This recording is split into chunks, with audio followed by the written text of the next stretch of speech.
Welcome to Sathya சமையல். இன்றைக்கி சொரா மீன் குழம்பு எப்படி பண்ணுறதுன்னு பார்க்கலாம். இங்கே சொரா வெந்துட்டுருக்கு பாருங்கள். இந்த மாதிரி நீங்கள் கொஞ்சம் தண்ணி ஊற்றி வேக வச்சுக்கோங்க. முழுகிற மாதிரி தண்ணி ஊற்றி கொஞ்சம் வேக வச்சுக்கோங்க குழம்புக்கு. இங்கே வந்து புளி ஊற வச்சுருக்கேன், ஒரு எலுமிச்சை சைஸ் புளி ஊற வச்சுருக்கேன். இங்கே சாம்பார் வெங்காயம் ஒரு 20 சாம்பார் வெங்காயம் உரித்து வச்சுருக்கேன். 2 தக்காளி கட் பண்ணி வச்சுருக்கேன். ஒரு பெரிய பல்லு பூண்டு உரித்து வச்சுருக்கேன். இப்போ நம்ம இது எப்படி பண்ணோன்னு பார்க்கலாம் வாங்க.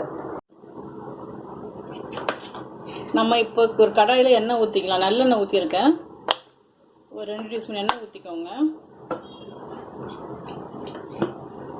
இப்போ நம்ம அது காஞ்ச உடனே கடுகு போட்டுக்கலாம். ஒரு சின்ன டீஸ்பூன் கடுகு போட்டிருக்கேன். அது பொரிஞ்சு வரட்டும். இப்போ கடுகு பொரிஞ்சிடுச்சு. நம்ம வந்து இப்போ வெங்காயம் போட்டுக்கலாம். சாம்பார் வெங்காயம் போட்டிருக்கேன். அது கூட நீங்கள் பூண்டும் போட்டுக்கோங்க. நல்லா வதக்கி விடுங்க. பொன்னிறமாக ஃப்ரை ஆகி வரட்டும். நல்லா ஃப்ரை ஆகிட்டுருக்கு. இப்போ நம்ம தக்காளி ஆட் பண்ணிக்கலாம். தக்காளி எல்லாத்தையும் நல்லா வதக்கி விட்டுக்கோங்க. நல்லா இது வதங்கி வந்துடுச்சு. நம்ம வந்து இப்போ 1 டீஸ்பூன் மஞ்சள்தூள் போட்டுக்கலாம். மஞ்சள்தூள் 2 டீஸ்பூன் மிளகாத்தூள் போட்டுக்கோங்க. பெரிய டீஸ்பூனில் 2 டீஸ்பூன் மிளகாத்தூள். 2 டீஸ்பூன் மிளகாத்தூள் போட்டாச்சு. இப்போ நம்ம இந்த கரைச்சி வச்ச புளி அதில் ஆட் பண்ணிக்கலாம். புளி தண்ணி அதில் ஆட் பண்ணிக்கோங்க. கரைச்சி நல்லா ஃபில்ட்ரு பண்ணிக்கோங்க. இது நல்லா கலக்கி விடுங்க.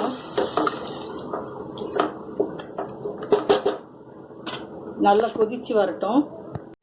இப்போ தேவைக்கு உப்பு ஆட் பண்ணிக்கலாம். இங்கே பாருங்கள், உப்பு ஆட் பண்ணியாச்சு. நல்லா கொதிச்சு வரட்டும். இப்போ நமக்கு குழம்பு நல்லா கட்டியாக கொதிச்சு வந்துட்டுருக்கு பாருங்கள். நல்லா கொதிச்சு கட்டியாகிடுச்சு. இப்போ வந்து நம்ம 10 நிமிஷம் சொரா வேக வச்சுருந்தோம் பார்த்தீங்களா. வேக வச்சு இப்போ உரிச்சிருக்கேன். தோல் இந்த மாதிரி உரிச்சிக்கோங்க. இதில் ஆட் பண்ணிக்கோங்க. நான் சொரா இது கூட ஆட் பண்ணிக்கிறேன். ஆட் பண்ணிவிட்டு இப்படி கலக்கி விடுங்க. போட்டு ஒரு 5 நிமிஷம் கழித்து ஆஃப் பண்ணிக்கலாம். இது கூட நான் கொத்தமல்லி தூவிக்கிறேன். ஒரு 5 நிமிஷம் கழித்து நம்ம மீன் குழம்பு ஆஃப் பண்ணிக்கலாம். சூப்பராக நமக்கு சொரா மீன் குழம்பு ரெடி ஆகிடுச்சு. சொரா மீன் குழம்பு ரெடியாக இருக்குது பாருங்கள். சூப்பராக இருக்குது. சூப்பராக வந்திருக்கு.